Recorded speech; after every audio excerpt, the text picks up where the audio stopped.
PM Shri പദ്ധതിയുമായി സംസ്ഥാന സർക്കാർ മുന്നോട്ട്. പദ്ധതിയിൽ ഉൾപ്പെടാൻ സന്നദ്ധത സംസ്ഥാന സർക്കാർ കേന്ദ്രത്തെ അറിയിച്ചു. CPIയുടെ എതിർപ്പ് തള്ളിയാണ് വിദ്യാഭ്യാസ വകുപ്പിന്റെ തീരുമാനം. കേരളത്തിന്റെ വിദ്യാഭ്യാസ നയത്തിൽ നിന്നും പിന്മാറില്ലെന്നും കേരളത്തിന്റെ വിദ്യാഭ്യാസ പാരമ്പര്യത്തിൽ നിന്നുകൊണ്ടായിരിക്കും പദ്ധതി നടപ്പിലാക്കുകയെന്നും മന്ത്രി വി ശിവൻകുട്ടി പ്രതികരിച്ചു. കുട്ടികൾക്ക് ലഭിക്കുന്ന പണം എന്തിനു വേണ്ടെന്ന് വെക്കണമെന്നായിരുന്നു CPIയുടെ എതിർപ്പിനെക്കുറിച്ചുള്ള ചോദ്യത്തിന് മന്ത്രിയുടെ മറുപടി.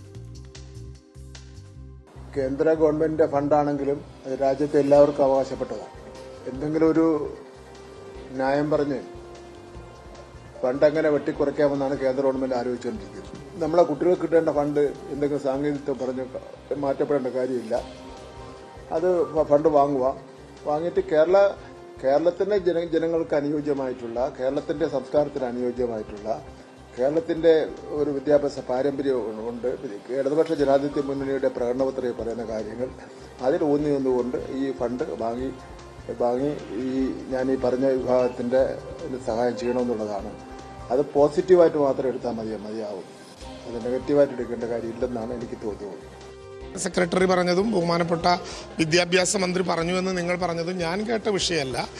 എൻ്റെ അറിവും എൻ്റെ ബോധ്യവും ഉള്ളത് ഈ ഗവൺമെന്റിൽ ഇപ്പോൾ അങ്ങനെ ഒരു തീരുമാനം എടുത്തിട്ടില്ല. ക്യാബിനറ്റിലെ കാര്യം ആവശ്യമെങ്കിൽ ആലോചിക്കും. വളരെ പ്രധാനപ്പെട്ട ഒരു കാര്യമാണ് ഈ PM ശ്രീ. കാരണം രാഷ്ട്രീയമായിട്ടും വളരെ പ്രധാനപ്പെട്ടതാണ്. മന്ത്രിസഭാ യോഗത്തിൽ വളരെ ഗൗരവമായി ചർച്ച നടത്താതെ അത്തരമൊരു തീരുമാനത്തിലേക്ക് പോകരുതെന്നാണ് CPIയുടെ റവന്യൂ വകുപ്പ് മന്ത്രിയുടെയും അഭിപ്രായം, അല്ലേ? അങ്ങനെ ഞാൻ പറയാത്തൊരു കാര്യം എന്നെ കൊണ്ട് പറയിപ്പിക്കുന്നത് എന്തിനാ? CPIയുടെ അഭിപ്രായം CPIയുടെ സംസ്ഥാന സെക്രട്ടറി പറഞ്ഞതാണ്. എൻ്റെ അഭിപ്രായം ഒരു ക്യാബിനറ്റിനകത്ത് കൂട്ടുത്തരവാദിത്തമുള്ളൊരു മന്ത്രി എന്ന നിലയിൽ ക്യാബിനറ്റിന് നിർദ്ദേശം ഞാൻ കൊടുക്കേണ്ട കാര്യമില്ല. ക്യാബിനറ്റ് ഞങ്ങൾ കൂട്ടായി ആലോചിക്കേണ്ട കാര്യമാണ്.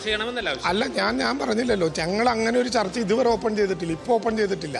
നിലവിലുള്ള അതുകൊണ്ട് തന്നെ ഗവൺമെന്റിന്റെ അഭിപ്രായമായി അത് മുന്നോട്ട് പോവുകയാണ്. ചർച്ച ഓപ്പൺ ചെയ്താൽ ഓപ്പൺ ചെയ്യുന്ന സ്ഥലത്താണ് പറയുക. അല്ലാതെ ചർച്ച ഓപ്പൺ ചെയ്യണമെന്ന് എനിക്ക് അഭിപ്രായമില്ല. കാരണം ആ കാര്യത്തിൽ വളരെ കൃത്യമായ അഭിപ്രായം ഞങ്ങൾക്ക് എല്ലാവർക്കും ഉണ്ട്, ഈ ഗവൺമെന്റിനും ഉണ്ട്.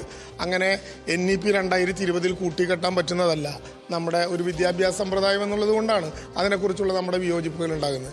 അത് ഇതുവരെ ആ വിധത്തിൽ അനുകൂലമായൊരു ചർച്ച നടത്തിയിട്ടില്ല എന്നാണ് ഞാൻ പറഞ്ഞത്. ചർച്ച നടത്തണമെന്നൊന്നും എനിക്ക് അഭിപ്രായമില്ല. എറണാകുളം കടവന്ത്ര രാജീവ് ഗാന്ധി ഇൻഡോർ സ്റ്റേഡിയത്തിൽ തോക്കുമായി എത്തിയ യുവാവ് പിടിയിൽ. ഡിവൈഎഫ്ഐ നേതാവ് വിദ്യാധരൻ കൊലക്കേസിലെ സാക്ഷിയായ ഉദയംപേരൂർ സ്വദേശി അജീഷാണ് നിരീശ്വരവാദ കൂട്ടായ്മയായ എസൻസ് സംഘടിപ്പിക്കുന്ന പരിപാടിയിൽ തോക്കുമായി എത്തിയത്. പ്രതികളിൽ നിന്ന് വധഭീഷണി ഉള്ളതിനാൽ ലൈസൻസ് ഉള്ള തോക്കുമായാണ് സ്ഥിരമായി സഞ്ചരിക്കുന്നതെന്നും ഇയാൾ പോലീസിന് മൊഴി നൽകി. തസ്ലീമ നസ്രിൻ ഉൾപ്പെടെയുള്ളവർ പങ്കെടുക്കേണ്ട പരിപാടി പരിഭ്രാന്തിയെ തുടർന്ന് നിർത്തിവെച്ചെങ്കിലും പിന്നീട് പുനരാരംഭിച്ചു.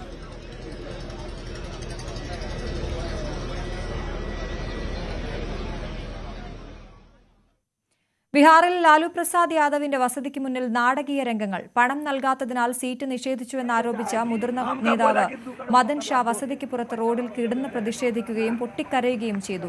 സീറ്റിനായി